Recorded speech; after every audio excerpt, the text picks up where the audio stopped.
Ce procès très médiatique a aussi pendant 65 jours attiré énormément de public.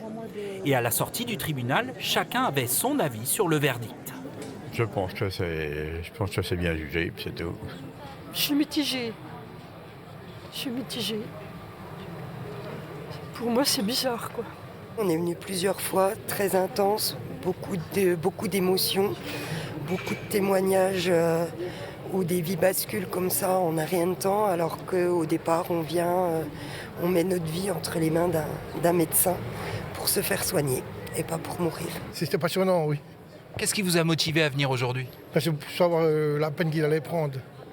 Malgré que bon, c'est jamais toujours réjouissant de se retrouver en prison.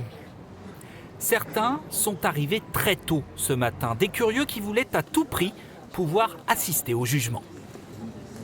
Je me suis levée à 3h et je suis ici depuis 4h30 à peu près. J'étais une des premières dans la file. Qu'est-ce qu'elle vous inspire, cette affaire? Ça me montre que dans le milieu médical, il y a quand même des tensions, des embrouilles. Et on en parle tellement depuis de longues années. Étant byzantin d'origine, écoutez, on est concerné par ce procès. Voilà. C'est une grande annonce, c'est un grand verdict pour une grosse affaire. Beaucoup avaient en effet l'impression d'avoir participé à un morceau d'histoire byzantine, un morceau de l'histoire judiciaire française.